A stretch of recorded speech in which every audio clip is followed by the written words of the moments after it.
It's time for the Strategic Investor Show, providing valuable insight into a wide range of investment topics and insights that can position you to beat the standard Wall Street approach. Now, here's your host, Scott Albertson of Odengard Capital Management. Welcome to the Strategic Investors Show here on the Blitz 1170. Good Saturday morning. I am Scott Albertson, your host, the founder of Odengard Capital Management, where beating downsides is a regular occurrence, where beating the benchmarks is also something that happens on a regular basis, and where our low fees truly set us apart in the active management world.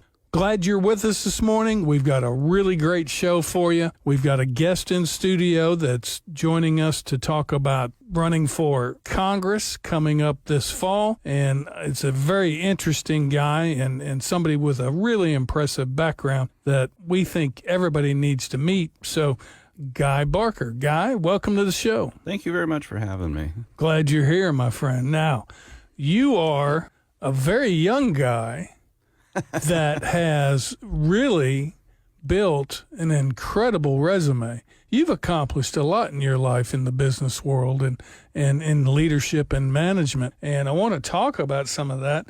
But your current occupation is Secretary Treasurer of the Quapaw Nation. That's a pretty big job. Tell us about that. Okay. Well, so I've been in that role for a few years now. And it's funny kind of looking back at how I arrived there. You know, by trade, I'm a petroleum engineer and an attorney, and I do neither of those things now. But, but you know, the opportunity came up and started to take a look at this. My family has always been very involved in tribal leadership, and we were never really told that it was an option. It was more of an obligation to always be able to put yourself in a position to give back to your community. And so when this opportunity arose, you know, I had some working history within finance, mostly in the oil and gas and energy industry sector. And there were really some capital structure issues that I could kind of identify from the outside that our tribal government was struggling with some of their businesses. And so I threw my name in the hat and ultimately wound up with this position. And we wasted no time. Day one, we kind of went in and tried to rebuild from the ground up a number of these businesses. Most of them were operating at a net loss. We were able to get all that switched around and back into a profitable model. Any of our gaming enterprises were profitable, but we'll say underperforming. And we're able to take a look at that and be able to really nail down on expenses and balance a budget that I don't think had ever been balanced since 1956. Wow. So it's I'm very proud of what we've been able to get accomplished up there the last couple of years. It's been an unbelievable experience, very rewarding, but it's not a personal endeavor. I mean, we talk about a resume and some of these things, but I guess I'm one of these people that is naturally drawn to throwing a million irons in the fire. So it's always been something that I've wanted to do. It's something I wanted to take on, but just very pleased and humbled to be able to. Well, that's they've built an incredible business network in a variety of different avenues, and you employ 3,000 people across 4 states. You've got gaming. You've got, what else is Quapaw into? So we're into, I guess, a number of different industries, but gaming obviously being one of the big ones for Indian country. We are a little bit unique in one of our other largest industries is land remediation. So Ottawa County is home to the Pitcher or Tri-State Minefield, which is the largest Superfund site in the country, or by definition, the largest environmental disaster in our nation's history. So we are the only tribal nation that enjoys a government-to-government contract with the federal government, and specifically with the EPA. And we do all of the remediation work on that site. So we fondly refer to it as the bullet farm, where 80-90% of the lead used for munitions for World War I and World War II came out of that minefield. However, this was an accelerated war effort, and sign of the times, our vision of responsible mining practices is a little bit different nowadays, and we have a little bit better knowledge of what the impact of lead, zinc, and cadmium can have on communities and really, we'll say cancer levels within affected people living within that area. Well, you also have a degree in engineering, petroleum engineering, and you spent some time with Sampson Resources, and you've also been with Mojave Oil and Gas, and you currently operate Flying Bee, which is an exploration production company. Is that right? Uh-huh. Yeah, so, I used to be over at Sampson Resources, actually just a couple blocks down the street here. It was very great, kind of left shortly after they were acquired by KKR. And, of course, in the early teens, oil prices it was quite the bust, and going back and forth with OPEC on pricing. But like most of these kind of downturns, it presents opportunities. And so for the investment field, there was a lot of people out there that were looking to go out and purchase assets and be able to develop them. And that's really where I cut my teeth, and at least from the investment side of oil and gas. And so... Well, that's important. If you're going to represent Oklahoma, you need to understand that industry, and certainly you've got that experience and got a full grasp of how Washington's actions impact oil and gas production. I certainly have my opinions about how things are being handled. We'll get to that. Folks, you're listening to the Strategic Investors Show, and I'm here with Guy Barker, a Republican of Oklahoma who is running for Congressman Mark Wayne Mullen's seat here coming up in the fall. One other thing that you've got is you've got some experience directly in the capital markets. Tell us about the deal you did with Bank of Oklahoma and Wells Fargo to really kickstart some of the activity at the Quapaw Nation. So I guess whenever I took over the treasury management at Quapaw, we had a capital structure that I would call predatory. And some of the financing structures that were used for these businesses, not unlike many other tribes, were high-yield bonds, junk bonds, really in the 10.5% to 13.5% range. And of course, looking back at 2020 at what interest rates were doing, I mean, it was a massive fall, particularly within the bond market. So there's a huge need to refinance. But we continue to run up against struggles, mostly from a profitability issue. We had our debt to EBITDA ratio was always a problem, and that's really kind of the benchmark ratio that's used to decide whether or not you're going to be appropriate for a bond market or term loan B or a syndicated loan.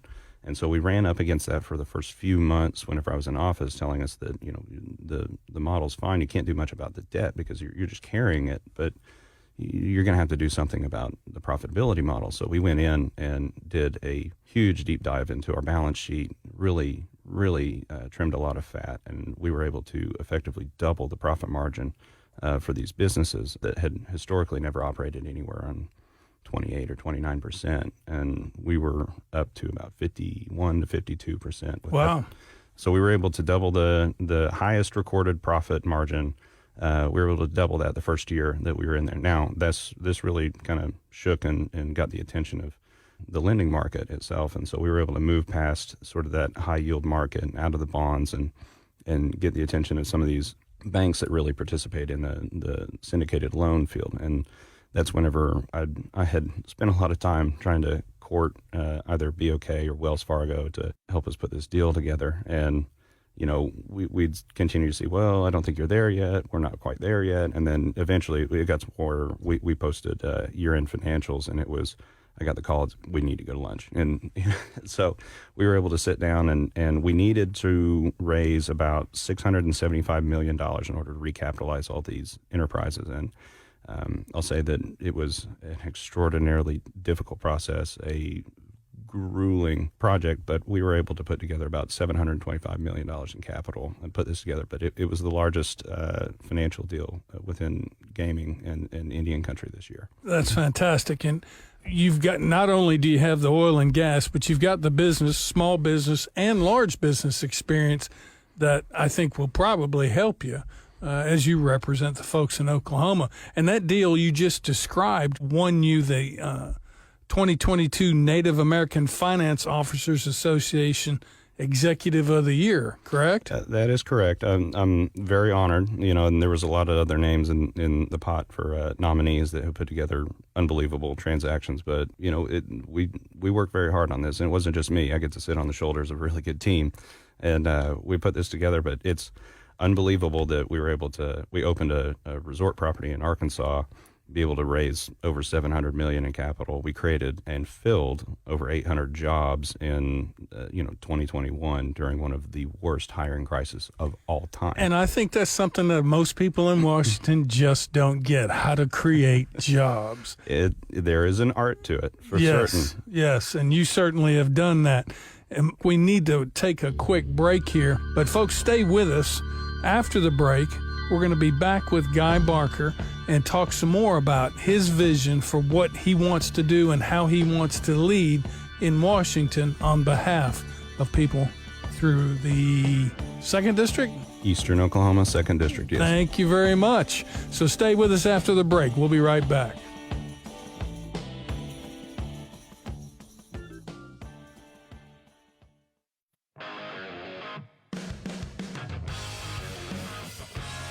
Welcome back to the Strategic Investors Show here on the Blitz 1170. I'm Scott Albertson, your host.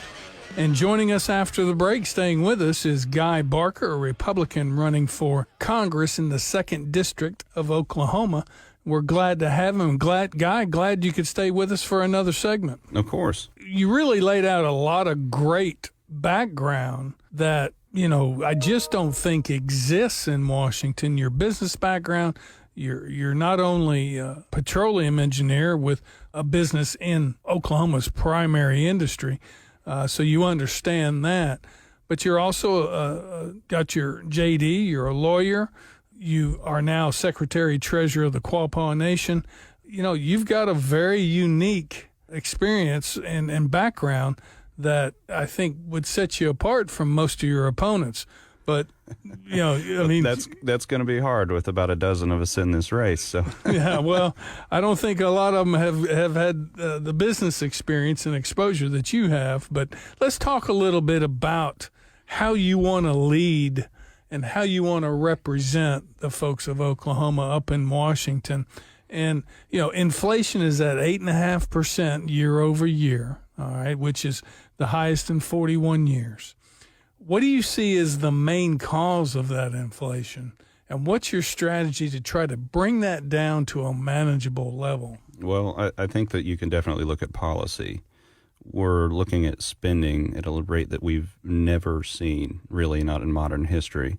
And I guess the most recent ones, obviously, with the infrastructure bill or the American Recovery Plan are easy to point to. And I think within that framework, one, the incentives to peg employers around the country against the federal government in terms of being able to try and get employees in the door and try to get labor. I mean, it created one of the greatest labor shortages we've ever seen, which is going to naturally drive up the value of just commodities and hard goods. And now you've introduced all of this free money into the economy. And we're going to have to put a cap on that. We're going to have to put a cap on the spending. Otherwise, you're going to see it go up. And, I was sitting actually in a market report a couple of days ago, and the sentiment was that most of this stimulus, particularly from American Recovery Plan, has been spent. And so we're seeing a lot of the major effects of inflation. But, what I think that most people don't account for is that for that American Recovery Plan, a massive tranche of that bill was dedicated to state, county, municipal governments, as well as tribal governments. And I think this was passed in March 11th of last year. They promised all of us specific guidelines within 6 weeks or 60 days. Well, we didn't receive them until early February this year. And most of these cities, most of these states, tribal governments, Cherokee Nation received more money out of this stimulus than the state of Oklahoma. And they're just now getting to the planning stages of how they can expend this money in conformity with these guidelines. And you haven't seen a single cent of the infrastructure bill get spent yet. So there is going to be a lot more free cash hit this market, and we have got to get it under control. Otherwise, you will see inflation continue to climb. And it just compounds the issue that we've got one of the highest unemployment rates we've ever seen.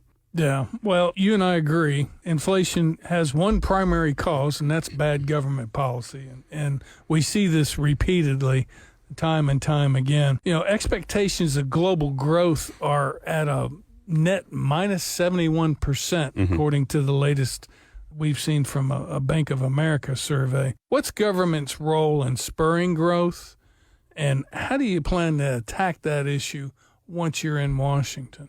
Well, I think that you're going to have to be able to put employers first. And this is the thing is that, and obviously whether you're on the left or right side of the aisle, you've got a different viewpoint on this, is whether you're going to be able to cut taxes for corporations and businesses in order to free up capital for them to bring on more help, bring on more employees. However, you know, the individuals that are kind of at the helm right now believe that helping employees directly is the answer. The problem is that you're going to stifle the economy. You're going to stifle jobs. You're going to stifle industry. And you're going to continue to see that. So if you really want to build growth, you're going to have to provide incentives for employers. You're going to have to provide incentives for economic or industrial growth within the country. Be able to bring manufacturing jobs here, be able to bring good, qualified, high-paying jobs here. And we obviously have issues either outsourcing jobs and manufacturing qualified, skilled labor outside the country, and we need to bring a good focus on bringing some of those back. Obviously, outsourcing plays a role. We've got jobs that people would never, ever take here within the United States. We need cheap goods, and there's still a purpose for that. But we're seeing things like aerospace manufacturing jobs and large-scale manufacturing jobs leave the country year over year. And I think that either continuing to prop up things like the exchange bank, the import-export bank, is going to be an issue moving forward. So I think if you can see conservatives really take a hard stance on this and be able to put employers first, be able to put American companies here first, to be able to drive jobs, it's the only way that you're going to be able to combat growing inflation. As far as growth spurring that, you know, we were talking about, specifically, does government have a role in that, or should it just be a function of the normal market? Well, they really should get out of the way. I mean, you know, and maybe it's just a personal viewpoint. You know, I'm a firm believer of the invisible hands of capitalism, but this belief that there's some outgrowth of government, that government is supposed to know best or be virtuous to be able to guide businesses or industry is completely misguided. And I think history has always indicated that. The growth of the free market, being able to cut down on regulations, be able to cut down on government intervention or raising taxes on corporations is all problematic. And we touched on this earlier. The issue would be that it'd be one thing if you had qualified professionals up there on the Hill that have ran a business. They know what it's like to cut, 3, 4, 5, 10, 20,000 paychecks a month, but they don't. And so this belief that you've got a list of bureaucrats or politicians up in Washington that know best is false. The market knows what's best. So that's what we're going to have to try and do, be able to shrink the government's role within industry, shrink the government's role within the economy. And historically, that's where all the evidence has obviously indicated that you're going to see the greatest growth within the country. Folks, you're listening to the Strategic Investors Show here in the Blitz 1170, and we are speaking with our guest, Guy Barker, Republican running for Congress in the 2nd District. According to his latest budget, President Biden wants to implement the largest tax hike in history. What's your position on that, and what would you do differently in building a budget for the entire country? Well, I think that maybe there just seems to be some collective amnesia from his administration. I think that you can look back through history, and particularly whenever you have tax hikes, it never makes a fundamental effect on GDP for the nation. I mean, really, never. Whenever you see massive tax hikes, you'll never see any real growth from the economy. And the only time that we'll actually see real bumps on this is whenever you will be able to lower taxes, put a better incentive towards employers to be able to get out and participate within the economy itself. I just don't see how this viewpoint and how they can stay so dedicated to this viewpoint that you're going to raise taxes, particularly on the wealthy or corporations particularly, is ever going to be able to drive incentive for jobs, which, looking at it right now, we can tell that that's been their MO from day one. And look at where unemployment's at. Look at where inflation is at. Look at the cost of goods, cost of living, gas prices. We're going to continue to see these climb so long as there's this sort of quasi-socialist model that we're going to go ahead and raise taxes, be punitive towards those that actually go out and work and get a job and be able to bring home bacon. I just don't see how you can defend that moral stance that you're going to go in and be able to carve out really the reward of somebody else's hard work. I think you're absolutely right. And again, I'm not a Republican or Democrat. I tend to be more of a common sense kind of guy. And so, whatever makes the most sense is kind of where I lean. And certainly in the economic side of things, I tend to lean more Republican because, common sense is what we're lacking at so many levels of government, be it local, state, federal. And when you're talking about managing money and you're talking about putting people in a position to make money and hold on to their money and get the rewards of their hard work, a little common sense certainly will go a long way. Yeah, go a long way. Carly's telling us we're kind of up against the clock here, so we want to get this wrapped up. I want to give you the opportunity in the next couple of minutes to explain why it is that Guy Barker is the right guy for the 2nd District of Oklahoma.